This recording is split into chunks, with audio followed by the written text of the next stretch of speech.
Get that real clear. Make sure you really need to separate these things in your head. Because sometimes when I start teaching people how to trade stocks, they want to come over here to their investments and start trading their 401k. It's like, no, don't do that. The advantage of the 401k, the advantage of these tax deferred, like I have a SEP IRA and a regular, like I have an IRA. You can have an IRA for your wife, even if she's a stay-at-home mom. That's $5,000 to $7,000 a year. You can put in dividend stocks, right? And you can have one on yourself. Your wife doesn't need a job, or your husband could be a stay-at-home. He doesn't need a job. So all you need to qualify for that is to be a human being over the age of 18. Everyone's entitled to an IRA. So everyone in America can participate in passively earning money through the stock market. And there is zero reason for anybody to retire with less than $1 million.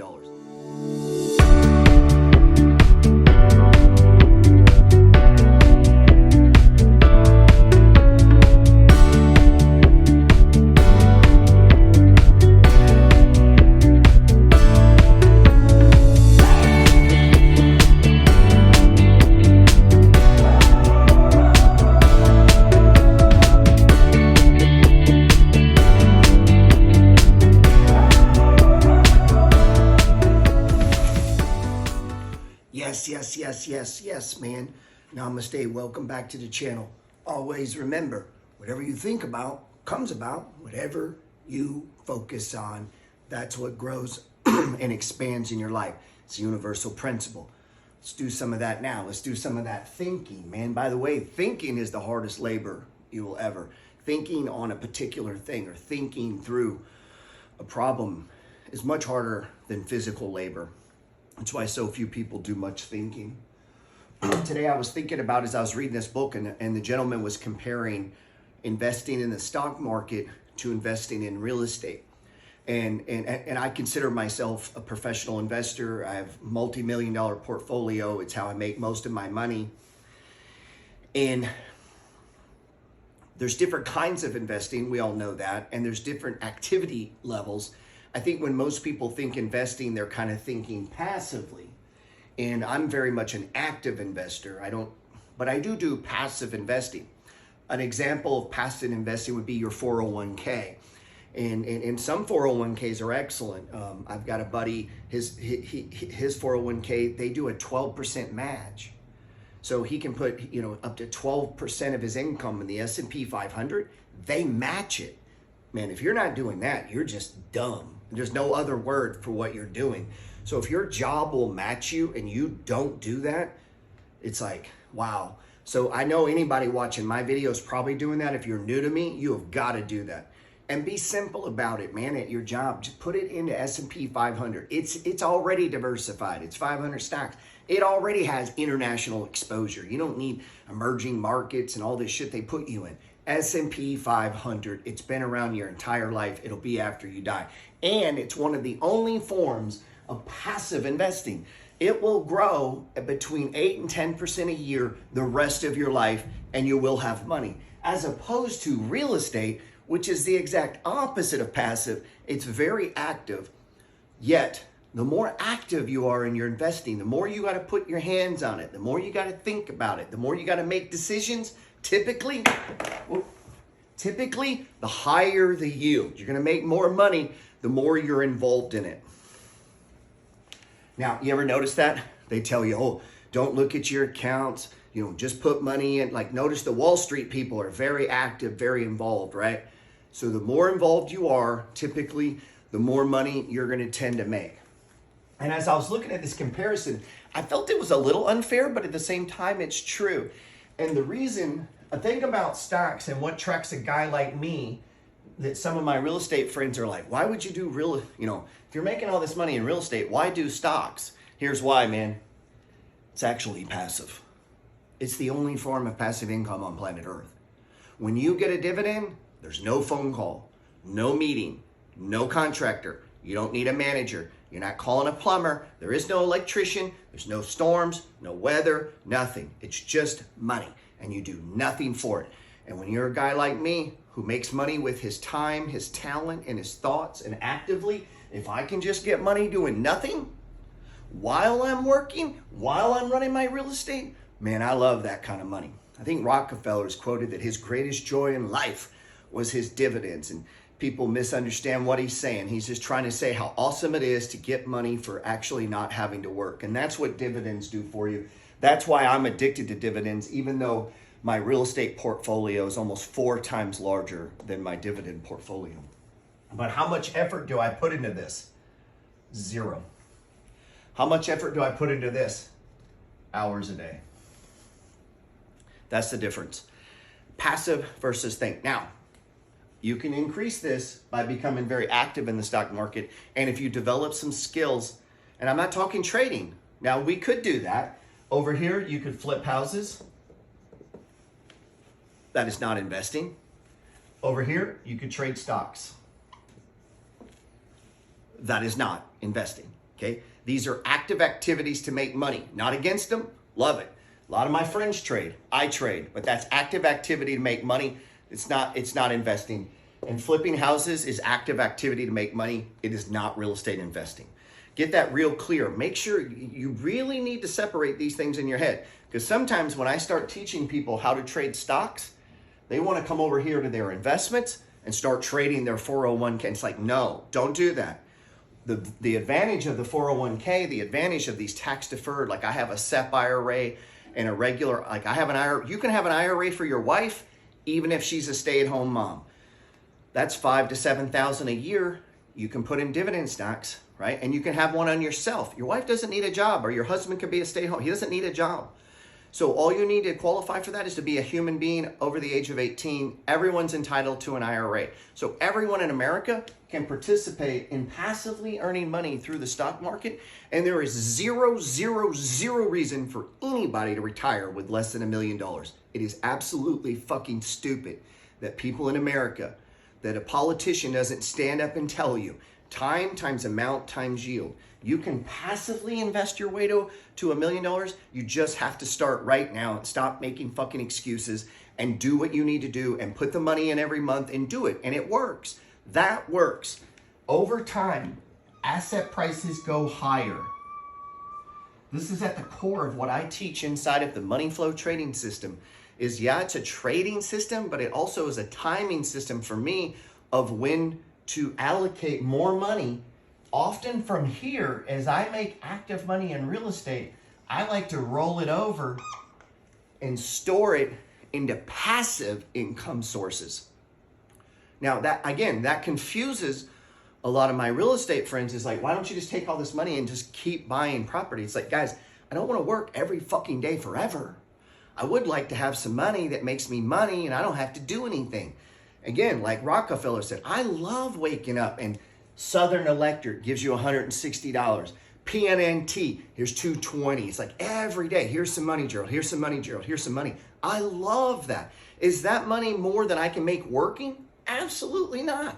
I make way more money working than I do collecting dividends. Currently, and I don't collect that much, I'm gonna be honest, I collect about $27,000 a year passively. Tax sheltered, by the way, through IRAs and SEP IRAs. Tax-free from stocks. Totally passive, okay? Again, that's not a lot of money. That's not gonna retire my family. I'm not gonna get a jet on this. We're not gonna be living large. But if every year $27,000 appears in your checking account and you did no work, no phone calls, you get what I'm saying? So that would make it easier to be an Uber driver, right? Be a hell of a lot easier to be an Uber driver if you collected cash flow on properties and $27,000 in dividends, right? It'd make doing anything easier. Make being retired easier. Sure, make your Social Security go further, right? And so this isn't really, so for me, this is just storage. Is how I view stocks. Stocks work. That's why I do them. It's not fucking up for debate. Like sometimes I meet people and it's like we're debating and it's like, dude, what are we debating? This works. You have to do it. If you're not doing real estate, you have to do this. You can't do one or the other. Now, if you want to grow your wealth exponentially faster, and I'm explaining to you why that works, you get over here. But as I say that, listen to this. Tesla, it's just one stock though. This is the possibilities when you get into the stock market. I'm just using Tesla as an example. There's plenty of others. This has compounded at 50% a year for a decade. Do the math. 50% a year. How many years you known about Tesla? Amazon has compounded it like 50, 60% a year. No, I think actually Amazon has come down. I think it was back, I think it's 27, 28%. BX is one of my largest investments. Well, I erased it, but if you follow me in the petersreport.com, I've got a lot of money invested in BX. BX has averaged 24 to 26, I think it's 26% a year. Southern Electric that pays me has averaged 12% a year. I'm not doing anything, and they give you 20%. Like, so if you think about it, I think I started with like 12 grand in BX, doing nothing but taking the dividend and buying more shares. And in like 7, 8, 9 years, I've now got like $50,000 in there. That's one deal. We're going to have dozens and dozens and dozens of deals because time, amount, we're doing this game over our lifetime. So you need to think in terms of building out your portfolio. That's why you go to work, man. You go to work not to pay bills. You go to work to grow prosperous. That is the secret of the book, Rich Dad, Poor Dad, is that rich people don't work for money to pay bills. They got to pay bills, but they work to get money to buy shit that gives them more money, period. The last thing I want to do is get up and go to work to live paycheck to paycheck. Fuck that. And you got to start saying that. And the only way to do that is to say that shit out loud. Don't accept that. You have to change that, man, and get pissed. Get pissed about it. So in this example, I get off track there because that stuff makes me mad, man. Nobody's locked into that. You just got to get mad. I met a bartender the other night. Said she was tired of living paycheck to paycheck. Good. Get pissed about it, man. Let's do something about it, man. I bet you change one thing, add one thing, man. Now we're not living paycheck to paycheck. We got a little cush. And even if she gets the cush, does she know what to do with it? Because most people don't know what to do with it. And as soon as they get it, they fucking spend it. Now they're back to paycheck again. So you got to get some knowledge to know what to do with it, man. Go read The Science of Getting Rich. I would encourage you to read that book. I always know when my friends read it based on the things they say to me, man. Go read that book. So let's talk about stocks, real estate. Why does it seem like real estate pays more? And it does. But why leverage? When you buy $1 of stock, you get $1 of stock. Now, you could margin and buy. Horrible idea when it comes to stocks because they can margin call you. It's different in a house. When you buy $1 of a house, they actually give you $5. And that is the big secret. That is the magic money. All my life, I've tried to make everything as monkey simple as possible. I can teach anyone how to be a good real estate investor. I can teach anyone how to be a good stock investor. I've just got to get you to change a couple things in the way you see things. Most people overthink this shit.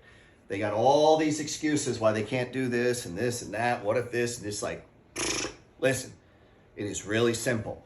$1 buys 5 because you're going to put 20% down. This makes this harder to get into. Okay? This, you could literally put $1 into M1 Finance. I think $10 is the minimum. So you literally could put $10 and buy some stock and have passive investments. You cannot do that over here in real estate. And most of the deals where you can, it's complete nonsense and a waste of your time, okay? But here's the thing. To do real estate, and today, let's say this is a $140,000 house, you're running the risk of ruin. If you do 20%, that is the magic number. You could do more. You'd be lowering your leverage a little. You'd actually kind of lower your return a little, but that's fine. But this is the magic number. And over here, you're doing dollar for dollar. And because of that, and you say, well, what do you mean? Often people doing stocks are not going to put, because we put 20% down, let's just round it up. That's going to be $35,000 in one house, one deal. Very few people that I meet put $35,000 into a single stock. If you did, that would be kind of comparing them a little better, right? Most people are dripping. Well, but you could put $35,000 into an index fund, and then you could put $35,000 into a house, and let's compare that. And so this would grow at about 8 to 10%, we said, right? Compounded. So the next year, 8 to 10 would compound. It's a beautiful thing. But over here, what is it? We're talking about this. And a typical house appreciates what? 4 to 6%. I usually use 5. I know some people use 6. Well, what's 5%? Not of 35,000. It's 5% of 140,000. Get it? And so $1 bought 5. That's what that means, man. I hope you get that and you can see the leverage. So as this house appreciates 5%, that's going to be $7,500 in appreciation. Now you might say, well, next year it's down. I know we're talking over time because the S&P could be down too, right? The market could go down. But we're talking about over, a 10-year period. You're probably going to get 5% on that. Well, that's $7,500. So that means the next year the house is worth $147,500. But what else happened? You had 12 loan payments. That means your loan came down a little bit and the house appreciated. That spread is the magic money of real estate. That's yours. It's tax-free, much like often stocks are too. If you don't sell them, they're tax-free. All this activity of buying and selling and buying and selling and buying and selling issues tax consequences, right? And it's chomping down at your potential to grow. And that's why investing, it can seem, it does get people extraordinarily rich because the base and the amount gets larger and larger and larger. Most people, when they're trading, they're not taking larger trades. They're not doing that. But investing, that base grows larger and larger and larger. And that 5% and that loan pay down and that appreciation, I'm not going to get into all that, but all of that begins to multiply. That's a quick breakdown of the difference in real estate. It's like stocks are passive. I love passive. Real estate is very active in my experience. I've never seen many people who are very successful with passive real estate investing. So many things can go wrong. So keep that in mind. That is the difference, man. They're both great. One is leveraged, and that's why you make a lot of money.